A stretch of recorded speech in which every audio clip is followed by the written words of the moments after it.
끊임없이 내 연약함 나를 둘러싸고 깊고 어두운 외로움에 나 신음할 때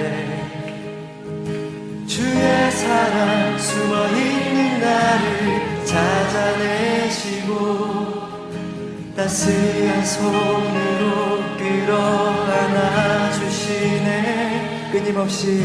끊임없이 내 연약함 나를 둘러싸고 깊고 어두운 외로움에 나 신음할 때 주의 사랑 숨어있는 나를 찾아내시고 따스한 손으로 끌어안아 주시네. 다함 없는 주의 사랑 어제나 오늘이나 변함없네. 다함없는 주의 사랑 비교할 수 없는 크신 사랑.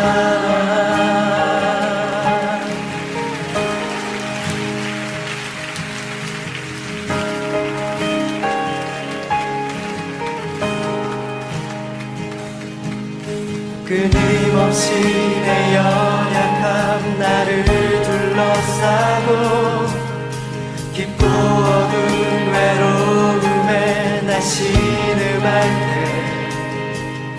주의 사랑 숨어있는 나를 찾아내시고 따스한 손으로 끌어안아 주시네. 다함 없는 주의 사랑 어제나 오늘이나 변함없네. 다함없는 주의 사랑 비교할 수 없는 크신 사랑. 다함없는 주의 사랑 어제나 오늘이나 변함없네. 다함없는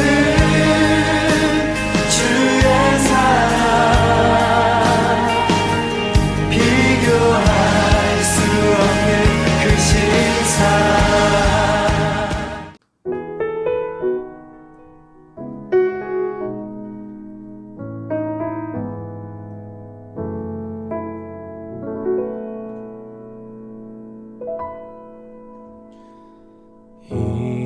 일어나 걸어라 내가 새 힘을 주리니. 일어나 너 걸어라 내 너를 도우리. 나의 등 뒤에서 나를 도우시는 주. 나의 인생 길에서 지치고 고나여 매일처럼 주저앉고 싶을 때 나를 밀어주시네.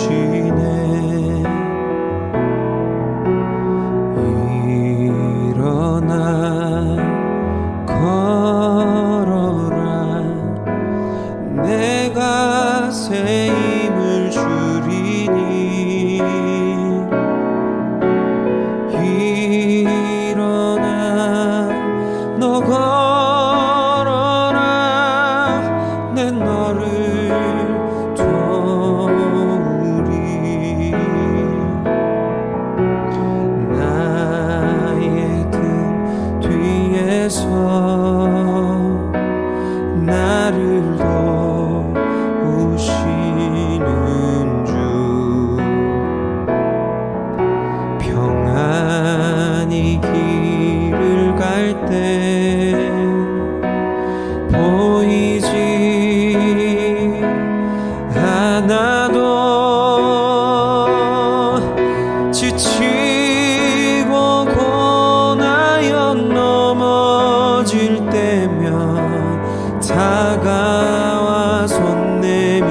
때때로 뒤돌아보면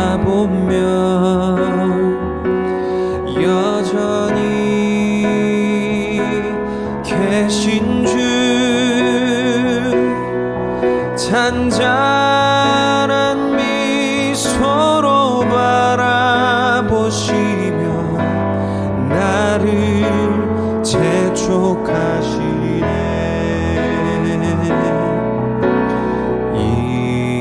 일어나 걸어라 내가 새 힘을 주리니. 일어나 너 걸어라 내 너를 도우리.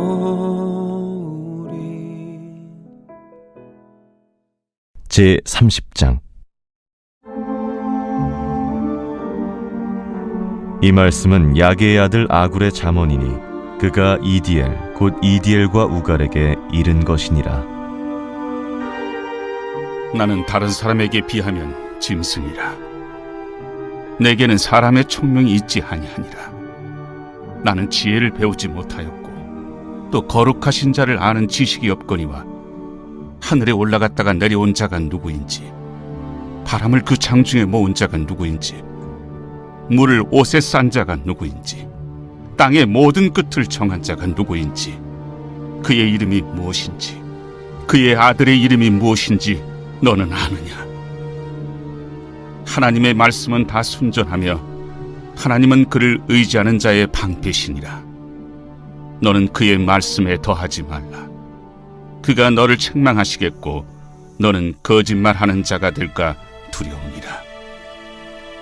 내가 두 가지 일을 주께 구하였사오니 내가 죽기 전에 내게 거절하지 마시옵소서. 곧 헛된 것과 거짓말을 내게서 멀리 하옵시며 나를 가난하게도 마옵시고 부하게도 마옵시고 오직 필요한 양식으로 나를 먹이시옵소서. 혹 내가 배불러서 하나님을 모른다 여호와가 누구냐 할까 하오며 혹 내가 가난하여 도둑질하고 내 하나님의 이름을 욕되게 할까 두려워함이니이다. 너는 종을 그의 상전에게 비방하지 말라. 그가 너를 저주하겠고 너는 죄책을 당할까 두려우니라. 아비를 저주하며 어미를 축복하지 아니하는 무리가 있느니라. 스스로 깨끗한 자로 여기면서도 자기의 더러운 것을 씻지 아니하는 무리가 있느니라. 눈이 심히 높으며 눈꺼풀이 높이 들린 무리가 있느니라.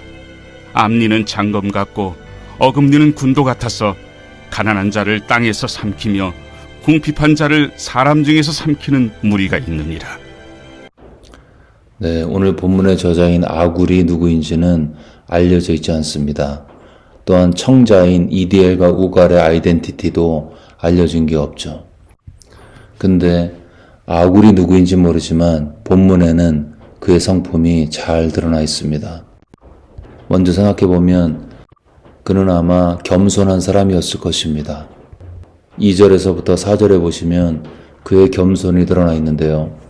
내게는 사람의 총명이 있지 아니하니라. 나는 지혜를 배우지 못했다. 거룩하신 자를 아는 지식이 없다. 자기 자신을 표현하면서 난 지혜롭지 못하고 총명도 없고 하나님을 아는 지식이 없다. 이렇게 표현하면서 자신을 낮추는 겸손을 드러내고 있습니다. 한편으로 이렇게 겸손하지만 또 다른 한편으로는 그는 관찰력이 뛰어나고 호기심이 많고 그로 인해서 많은 지혜가 그에게 사실은 있었던 것입니다. 그의 뛰어난 관찰력과 지적인 호기심 그리고 지혜는 5절부터 쭉 이어서 내일 본문인 33절까지 그대로 기록되어 있습니다. 예를 들어 이런 거죠. 7절에 보시면 내가 두 가지 일을 주께 구하였사오니 내가 죽기 전에 내게 거절하지 마옵소서. 곧 헛된 것과 거짓말을 내게서 멀리 하시옵고 나를 가난하게도 마시옵고 부하게도 마시옵고 오직 필요한 양식으로 나를 먹이시옵소서. 혹 내가 배불러서 하나님을 모른다 여호와가 누구냐 할까 하오며 혹 내가 가난하여 도둑질하고 내 하나님의 이름을 욕되게 할까 두려워함이니이다. 그는 사람의 속성 중에 우리가 돈을 많이 벌면 더 달라 그러고 더 벌게 되고 벌다 지쳐서 지칠 때까지 많이 벌게 됩니다. 그리고 그 돈이 이게 정말 나에게 행복을 못 주는구나 그 사실을 깨닫긴 깨닫지만 너무 늦게 깨닫게 되죠. 그리고 인생을 후회하면서 생을 마감하는 그 사람들의 지혜가 그에게 있었던 것입니다. 아굴이 실제로 불을 경험하고 이런 말 했는지 모르겠지만 아마 그는 선언적으로 알았을 것입니다. 사람이 너무 부해져서 하나님보다 물질을 더 의지하게 되면 그에게는 불행이 찾아오고 인생의 마지막이 좋지 않다는 것을 알았을 것이고, 반대로 너무 가난해서 먹을 게 없으면 인간은 자기중심적인 사고 가운데 도둑질도 할 수 있고 다른 사람의 것을 빼앗을 수도 있다는 인간의 속성을 꿰뚫는 지혜, 그것이 그에게 있었던 것입니다. 아마 그는 경험하지 않았어도 하나님의 지혜가 임했기 때문에 이 모든 것을 알고 있었겠죠. 가난하고 부한 사람들이 다 그렇다는 것이 아니라 그럴 위험이 있다는 것입니다.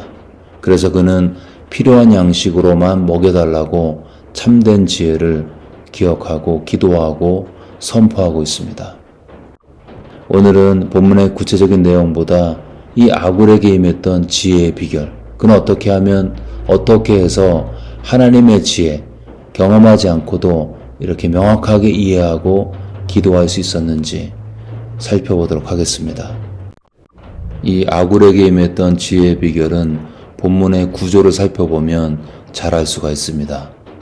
방금 전에 이야기했듯이 본문의 앞부분은 겸손한 아굴을 이야기하고 있죠.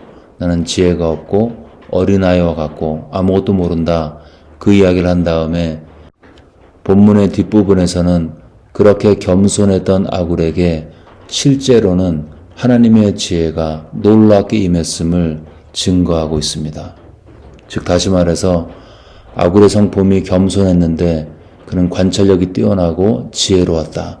이 구조를 보면서 드는 생각은 참된 지혜의 비결은 겸손에 있다는 것입니다. 겸손한 자가 지혜롭다는 거죠. 다시 말해서 지혜로우려면 겸손해야 한다는 것입니다.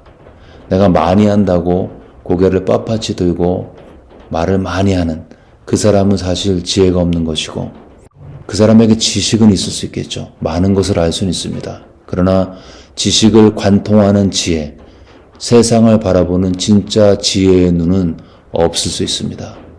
진짜 지혜는 고개를 숙이고 낮은 곳에 거하는 자에게 주시는 하나님의 선물이기 때문인 것입니다. 물이 낮은 곳으로 임하는 것과 똑같죠. 지혜의 샘물은 겸손한 자에게, 자신을 낮추는 자에게 임하는 것입니다. 많은 독재자들이 권력에 취해서 이상한 행동과 미련한 결정을 하게 되죠. 왜 그럴까요? 그들은 권력에 눈이 멀어서 마음이 교만해지고 마음이 떴을 때에, 그럴 때에 그들에게는 지혜가 더 이상 역사하지 못하고 이상한 결정과 미련한 행동을 하게 되는 것입니다. 교만하면 지혜가 그치게 되어 있습니다. 반드시 겸손할 때 지혜가 임하는 것입니다. 마태복음 11장 25절을 보시면 그때 예수께서 대답하여 이르시되 천지의 주제이신 아버지여, 이것을 지혜롭고 슬기 있는 자들에게는 숨기시고 어린아이들에게 나타내심을 감사하나이다. 옳소이다. 이렇게 된 것이 아버지의 뜻이니이다. 여기서 지혜롭고 슬기 있는 자라고 되어 있는데 영어로는 지혜롭고 배운 사람들, 그런 뜻이거든요. 많이 배운 사람들이라는 뜻이죠. 문맥에서는 바리새인과 서기관들을 지칭하고 있습니다. 이들은 율법에 정통했고 늘 남을 가르쳤습니다. 어떤 문제에 대해서 결정할 때 이들의 의견이 참고가 되었고 이들의 의견은 다른 사람의 의견보다 더 높이 받아들여졌고 공유가 되었습니다.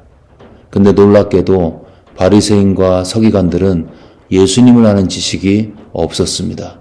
그들에게는 세상 지식은 충만했지만, 율법의 지식은 많았지만 생명 되신 예수님을 아는 지식이 감추어져 있던 것입니다. 왜 그랬을까요? 내가 뭔가 알고 있다는 교만한 마음이 그들의 눈을 가렸던 것입니다. 배워서 스스로 지식이 있다고 생각하는 사람들에게는 예수 그리스도의 생명을 아는 지식이, 지혜가 숨겨진다는 것입니다. 목사님, 그러면 배울 필요 있나요? 우리가 삶시리즈를 하고 교육 훈련을 하고 묵상 세미나를 하고 또 목장에서 성경을 공부하고 그럴 필요 있습니까? 우리는 그런 거 해야 되죠. 지성을 사용해서 열심히 배우고 외우고 노력하고 마음을 다져야 하는 것입니다.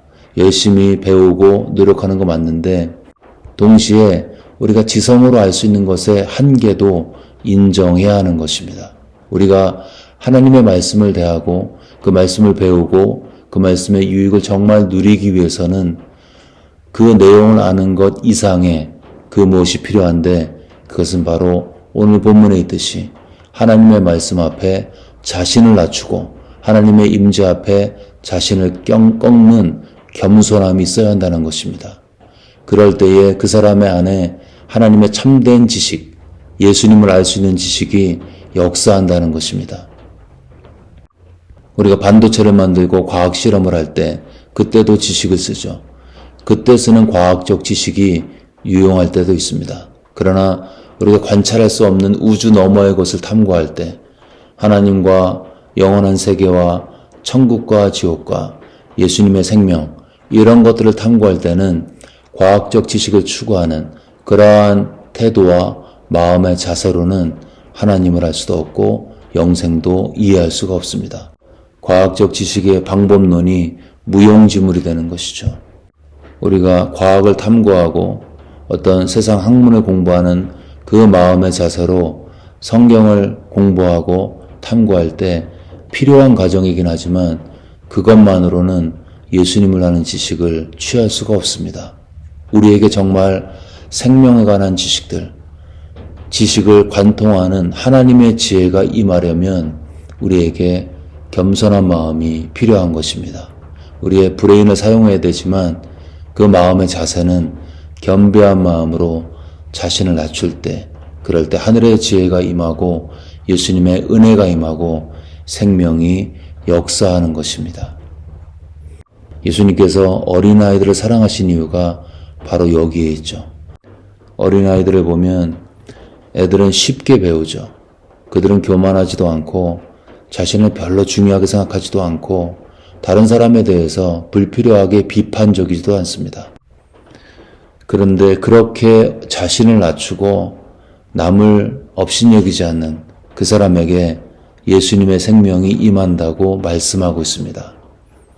이것을 지혜롭고 슬기 있는 자들에게는 숨기시고 어린아이들에게 나타내심을 감사하나이다.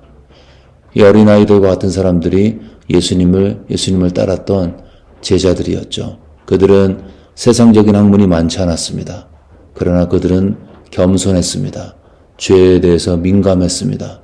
베드로가 예수님의 기적을 체험했을 때 그의 첫 번째 반응은 회개였습니다. 이렇게 모든 것을 아시고 능력 있으신 그분 앞에 서기에 내가 얼마나 부족한 자임을 깨닫고 하나님 앞에 마음을 다해 부복하고 나아갔을 때 그는 예수의 생명을 담아내는 하나님의 은혜의 그릇으로 쓰임받을 수가 있었던 것입니다. 단순함과 겸손, 이것이 어린아이의 모습이었고 예수님의 사도들의 모습이었습니다. 예수님은 사람을 배운 사람과 못 배운 사람 그렇게 나눈 적이 없습니다.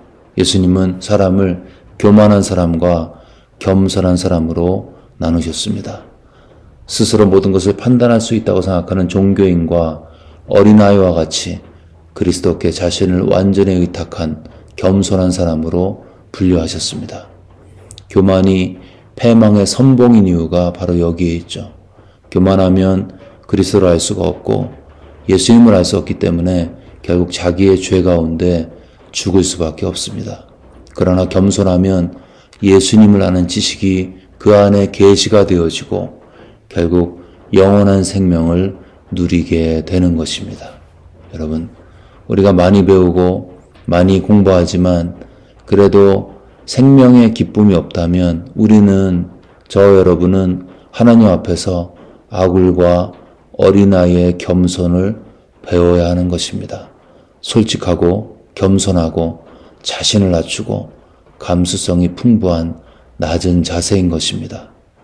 오늘 하루도 하나님 앞에서 내가 모든 것을 판단할 수 있다는 교만한 마음을 내려놓고 주님, 저는 아이와 같고 아무것도 아닙니다라는 낮은 자세로 주님의 생명을 충만히 누리고 내가 체험한 예수님을 그 생명을 주변에 흘려보내는 우리 모두가 되시기를 주의 이름으로 축원합니다. 아멘. 네, 들은 말씀 붙들고 기도하실 때 본문에 있는 아굴과 어린아이와 같이 하나님 앞에서 겸손케 하셔서 주님을 아는 지혜와 지식이 자라갈 수 있도록 들은 말씀 마음에 새기면서 겸손한 마음을 달라고 기도하겠습니다.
계속해서 열방과 대한민국을 얘기도 하실 때 이스라엘 땅 가운데 전쟁이 그쳐지고 그 가난해진 유대인들의 마음 가운데 예수님을 믿는 부흥을 허락해달라고 기도하겠습니다. 또한 우리의 조국 대한민국의 캠퍼스마다 소망을 잃은 수많은 젊은이들이 예수 안에 소망을 붙들고 돌아오는 캠퍼스 부흥이 있을 수 있도록 도와달라고 조국을 위해서 열방을 위해서 간절히 기도하겠습니다.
마지막으로 교회를 위해 기도하실 때 올 한 해 베푸신 은혜 감사하며 한 해를 마무리할 수 있도록, 또한 내년도 차세대 미션 센터가 은혜 중에 건립될 수 있도록 주변에 아프신 분들 하나님의 치유로 함께 해달라고 그분들의 이름을 불러가면서 우리 간절한 마음으로 치유를 위해서, 교회 사역을 위해서 간절히 기도하겠습니다.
이제 함께 주기도문 하심으로 개인 기도하시고 6.19 온전한 예배를 마치도록 하겠습니다. 하늘에 계신 우리 아버지여, 이름이 거룩히 여김을 받으시오며 나라가 임하시오며 뜻이 하늘에서 이루어진 것 같이 땅에서도 이루어지이다. 오늘 우리에게 일용할 양식을 주시옵고 우리가 우리에게 죄 지은 자를 사하여 준 것 같이 우리의 죄를 사하여 주시옵고 우리를 시험에 들게 하지 마시옵고 다만 악에서 구하시옵소서. 나라와 권세와 영광이 아버지께 영원히 있사옵나이다. 아멘.